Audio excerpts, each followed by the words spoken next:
Yes, now we are going to start with the basic concepts in optical transmitters. First, we have spontaneous emission, then we have stimulated emission,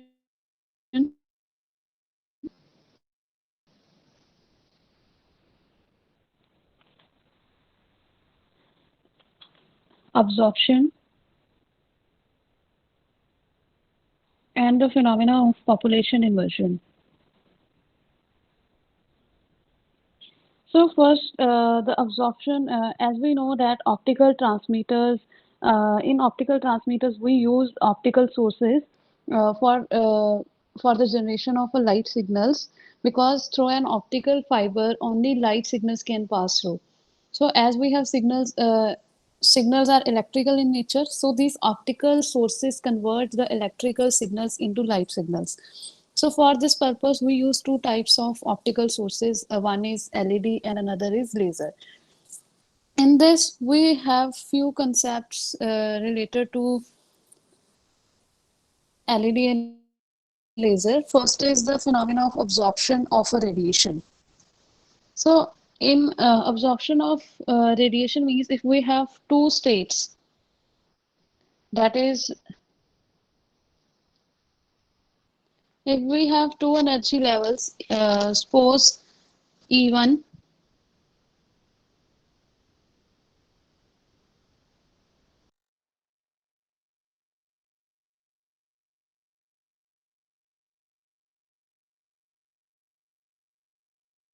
state.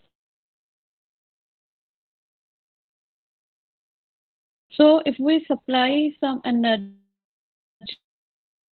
to this atom, then it will get excited to this final state.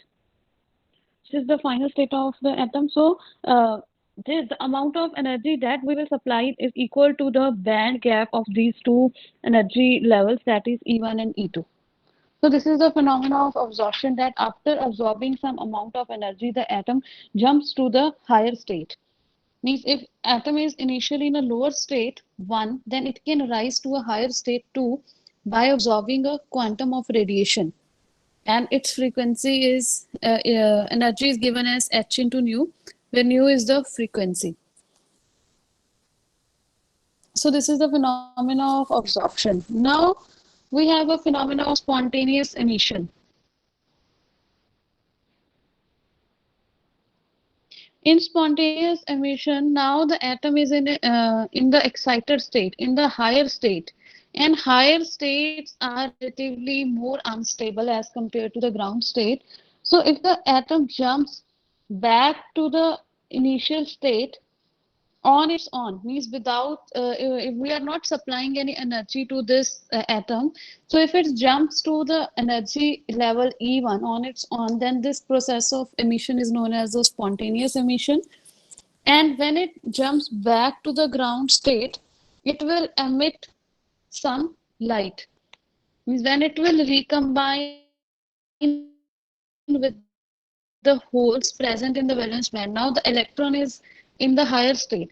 And when it jumps back to the ground state, it will recombine with the hole.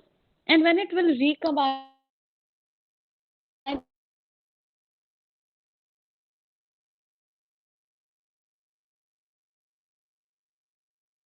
it will generate some amount of energy in the form of light. So this is the phenomena of spontaneous emission. And it will generate some amount of energy in the form of light.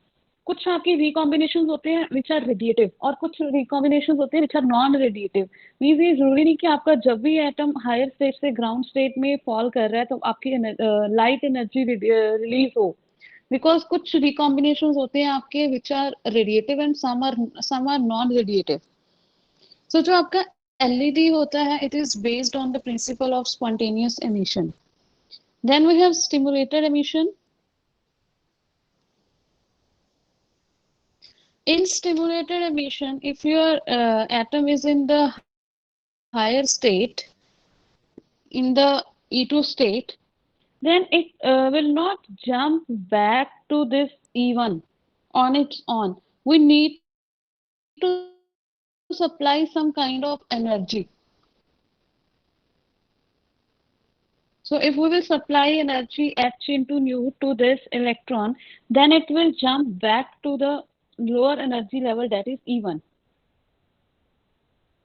So this energy will जो ये आपका electron है, it will not absorb this energy and get excited to the another energy level. This energy is just for the triggering. It is just for the triggering purpose. So it will fall back to the lower energy level, that is E1, and in this case,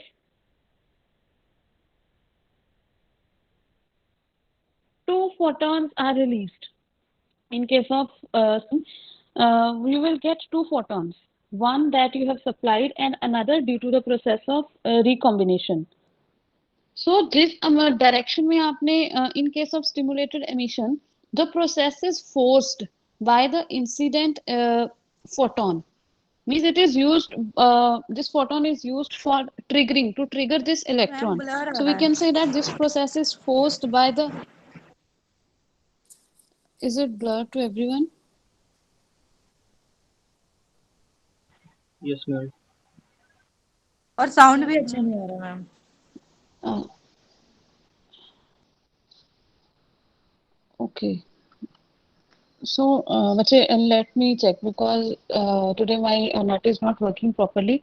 So let me check again. Just wait.